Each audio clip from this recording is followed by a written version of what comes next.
Hello students, BA first year paper first के अंतर्गत आज हम लोग हिस्टोरियोग्राफी यानी कि इतिहास लेखन के विषय में जानने का प्रयास करेंगे। इतिहास लेखन जो है वो आप इस तरह से समझिए कि आप जो भी इतिहास पढ़ते हैं वो इतिहासकारों के द्वारा लिखा जाता है और वो किस प्रकार से इतिहास लिखते हैं, किन अप्रोचेस से, किन दृष्टिकोणों को ध्यान में रखते हुए इतिहास लेखन करते हैं।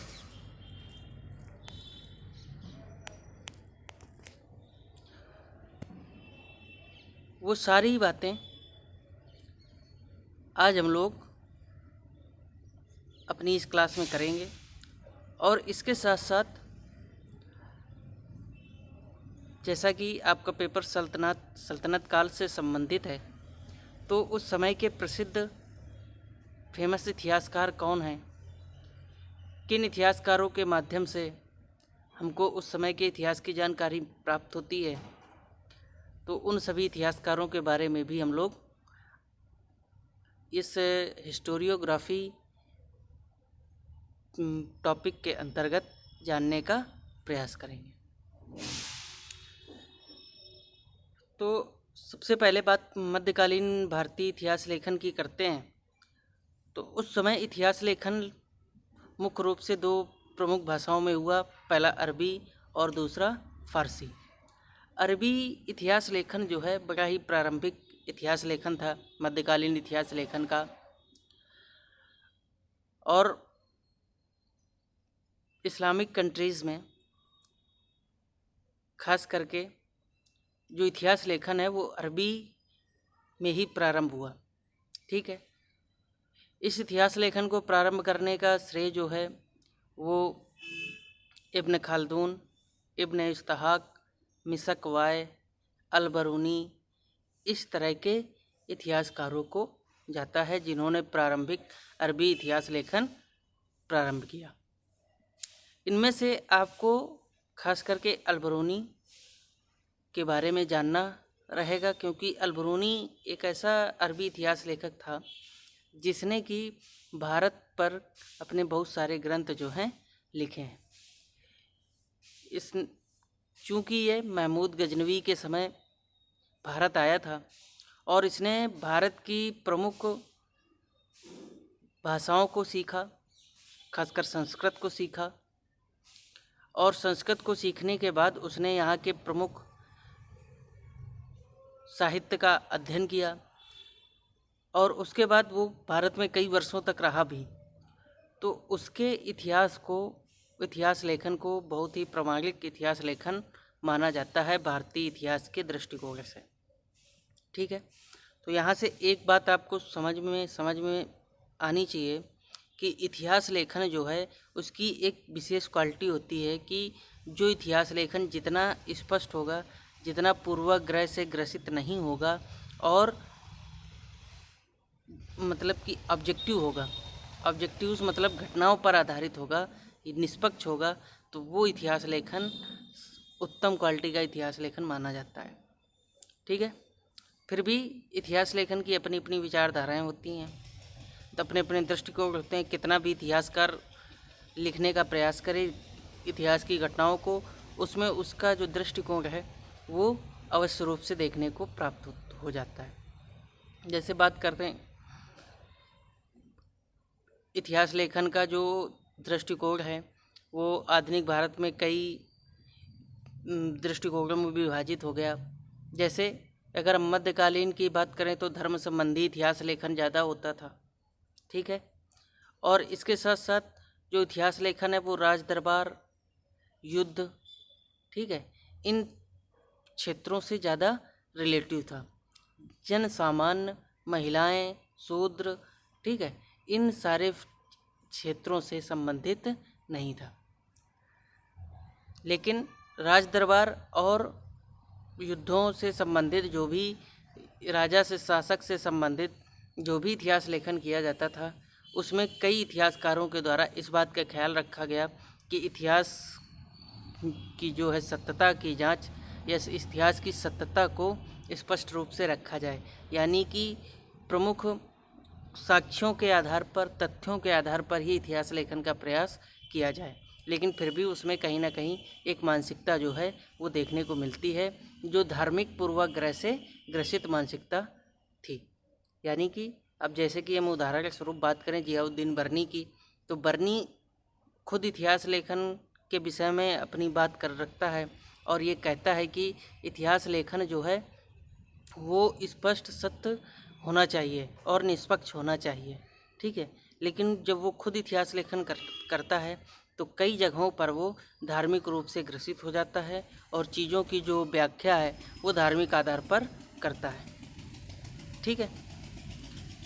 तो इस प्रकार से अब जैसे उसने मोहम्मद बिन तुगलक और फिरोज शाह तुगलक दोनों के बारे में इतिहास लेखन किया, लेकिन मोहम्मद बिन तुगलक का वो कई मामलों में कटु आलोचक साबित हुआ, क्योंकि मोहम्मद बिन तुगलक धार्मिक रूप से एक उदार व्यक्ति था और इस्लामिक नियम कानूनों को की अपेक्षा वो जन सामान्य के हित में जो कार्य होते थे ऐसे कार्य करने के ज़्यादा पक्ष में रहता था। इस वजह से जियाउद्दीन बर्नी जैसा इतिहासकार, जो कि सल्तनत कालीन इतिहासकारों में सर्वश्रेष्ठ श्रेणी का या सर्वश्रेष्ठ कोटि का इतिहासकार माना जाता है, वो भी धार्मिक पूर्वाग्रह से ग्रसित था। तो इस काल में जो इतिहास लेखन था वो एक प्रकार से धार्मिक दृष्टिकोण से प्रभावित इतिहास लेखन किया जाता था। दूसरा पॉइंट कि इस समय जो इतिहास लेखन है वो एक तरह से तथ्यों पर आधारित भी इतिहास लेखन करने का प्रयास किया गया। तीसरा पॉइंट है कि इस समय जो इतिहास लेखन हुआ वो राज दरबारों और युद्धों और शासकों तक ही और उनके प्रमुख अमीरों तक, ठीक है, उनके प्रमुख अमीरों तक ही सीमित था। जन सामान्य को उस समय के इतिहास लेखन में ज़्यादा तवज्जो जो है वो नहीं दी गई थी। तो इस प्रकार ये पूरा इतिहास लेखन हुआ मध्यकालीन भारतीय इतिहास में। बाद में आधुनिक जो इतिहासकारों द्वारा इस समय का इतिहास लेखन किया गया तो उसमें बहुत सारे दृष्टिकोणों से, जैसे राष्ट्रवादी दृष्टिकोण से, ठीक है, साम्राज्यवादी दृष्टिकोण से, मार्क्सवादी दृष्टिकोण से, तो ये प्रमुख अप्रोचेस हैं जिनके दृष्टिकोणों के माध्यम से इतिहास लेखन किया गया। अब बात करते हैं जैसे राष्ट्रवादी इतिहास लेखन की। तो जब राष्ट्रवादी इतिहास लेखन किया गया तो उस समय अंग्रेज़ों का शासन था और अंग्रेज़ जो है भारत के इतिहास को बड़ा ही नीच और निकृष्ट इतिहास कह करके यहाँ के लोगों को नीचा दिखाने का प्रयास करते थे। तभी एक ऐसे वर्ग का उदय हुआ जिसने भारत की प्राचीन परंपराओं को, गौरव को उजागर करने का काम अपने हाथों में लिया और इसी के साथ साथ उन्होंने कुछ मध्यकालीन ऐसे प्रमुख शासकों के बारे में भी लिखा जिन्होंने कुछ अच्छा या गौरवमयी कार्य किया था, ऐसे लोगों को प्रकाश में लाने का प्रयास किया। तो इस तरह के जो इतिहास लेखन हुआ वो राष्ट्रवादी इतिहास लेखन से प्रेरित इतिहास लेखन माना गया। वहीं अगर हम बात करें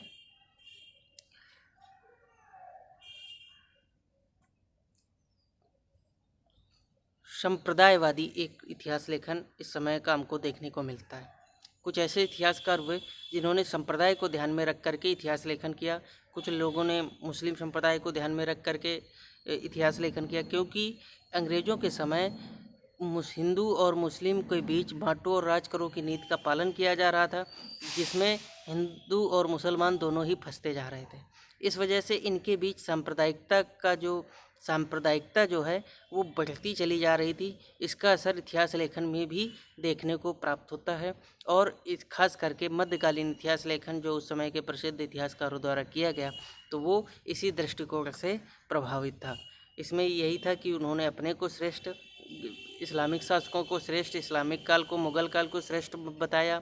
वहीं दूसरे जो प्रमुख हिंदू इतिहासकार हुए कुछ सांप्रदायिक मानसिकता से ग्रसित, उन लोगों ने उस समय के महाराणा प्रताप ऐसे लोगों को श्रेष्ठ बता करके अकबर जैसे शासकों को नीचा दिखाने का प्रयास किया, ठीक है। तो इस प्रकार के इतिहास लेखन को सांप्रदायिक इतिहास लेखन के अंतर्गत रखा जाता है,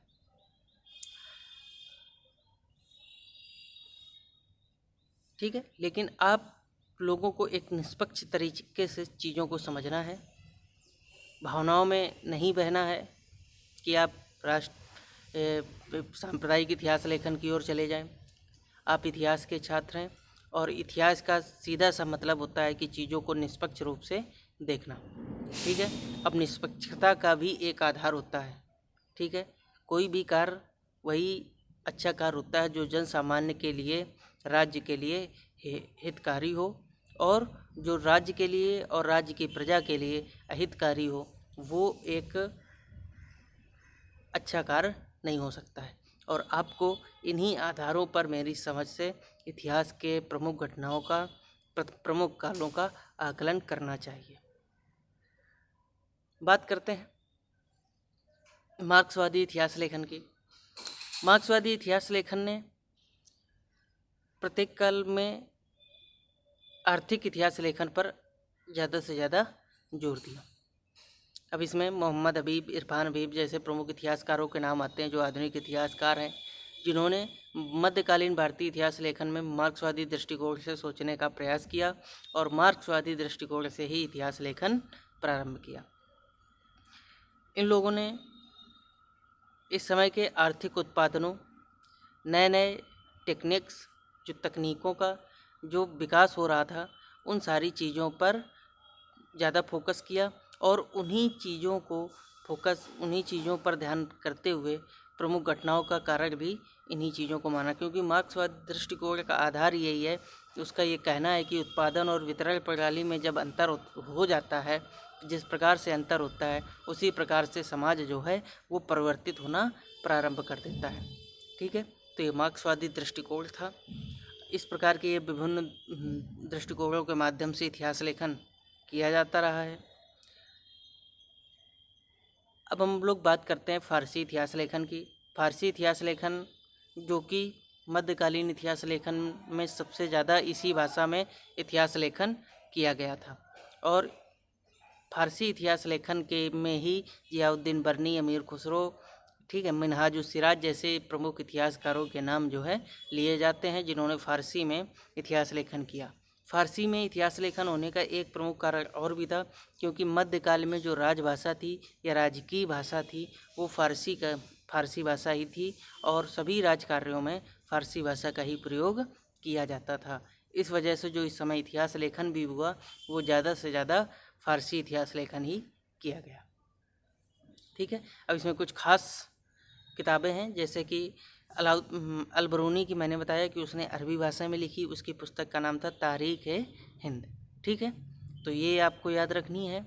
और वहीं अगर जब हम बीए सेकेंड ईयर में आप मुग़ल काल में देखेंगे तो एक पुस्तक इम्पोर्टेंट हुई बाबरनामा, जो कि लिखी गई तुर्की भाषा में।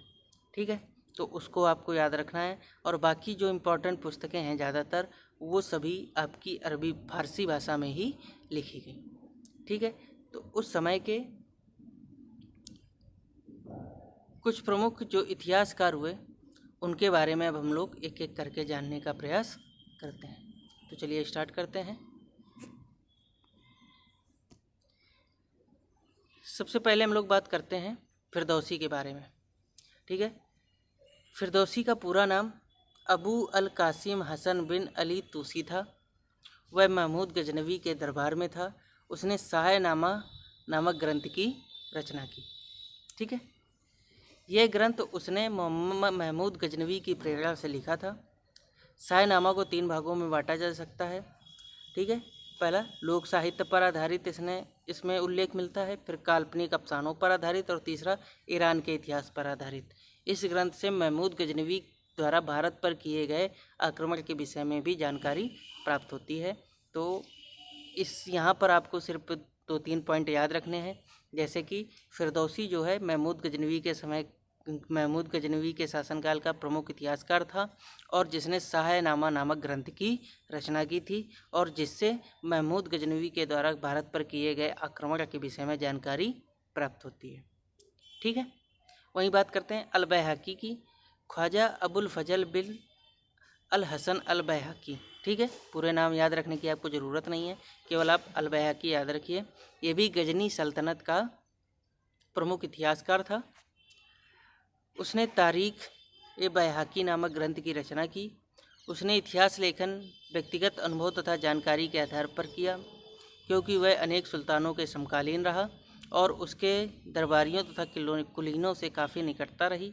उसने गजनी सल्तनत की आर्थिक स्थिति एवं व्यवस्था का विस्तार से वर्णन किया है। ठीक है, तो अल बैहकी की पुस्तक का नाम आपको याद रखना है तारीख है बैहकी, जो कि उसने व्यक्तिगत अनुभव और जानकारी के आधार पर किया था। मेन शुरू होता है मोहम्मद हसन निजामी से, ठीक है, जिन्होंने फोकस किया भारतीय इतिहास लेखन पर। ठीक है, इसको दिल्ली सल्तनत के शासकों का संरक्षण मिला था। यह निसापुर का मूल निवासी था। इसने फारसी भाषा में ताज उल मासिर नामक ग्रंथ की रचना की। ठीक है, इसमें 1229 ईस्वी तक की घटनाओं का जिक्र है। इसको कुतुबुद्दीन ऐबक का संरक्षण प्राप्त हुआ था। इस वजह से इस पुस्तक में कुतुबुद्दीन ऐबक के बारे में प्रमुख रूप से जानकारी हम लोगों को प्राप्त होती है। ताजुल मासिर को पहला राजकीय इतिहास का ग्रंथ माना जाता है। ठीक है, जो कि कुतुबुद्दीन ऐबक के द्वारा लिखवाया गया था। अब बात करते हैं मिनहाजुस सिराज की।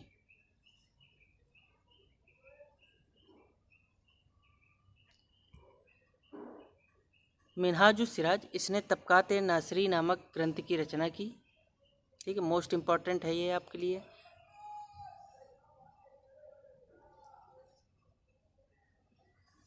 मोस्ट इम्पॉर्टेंट राइटर है ये, इतिहासकार है। इसकी पुस्तक का नाम आप लोगों को ज़रूर याद रखना है, तबकात नासरी।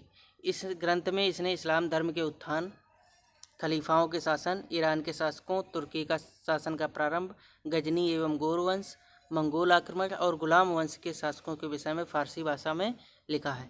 मिनहाजुस सिराज ने इल्तुतमिश के शासनकाल से लेकर नासिरुद्दीन महमूद के काल तक राजकीय संरक्षण प्राप्त किया। तो बाद सबसे लास्ट का जो इसका शासक था नासिरुद्दीन महमूद, उसी के नाम पर इसने अपनी पुस्तक को समर्पित किया और पुस्तक का नाम तबकात नासरी रखा। मिनहाज उस सिराज ने अपनी लेखनी को मुस्लिम सत्ता की धुरी पर ही केंद्रित रखा, यानी कि वो केवल राज दरबार और शासकों तक ही सीमित था। इसने रजिया सुल्तान के विषय में एक स्टेटमेंट है इसका, कहा था कि रजिया के पतन का मुख्य कारण उसका स्त्री होना था, बाकी उसमें शासक होने के सारे गुण विद्यमान थे। तो आज हम लोग यहीं तक प्रमुख इतिहासकारों के बारे में जानकारी रखते हैं। इसके आगे जो भी इतिहासकार हैं उनके बारे में हम लोग अगली क्लास में देखेंगे। तो चलिए आज की क्लास यहीं समाप्त करते हैं। Thank you.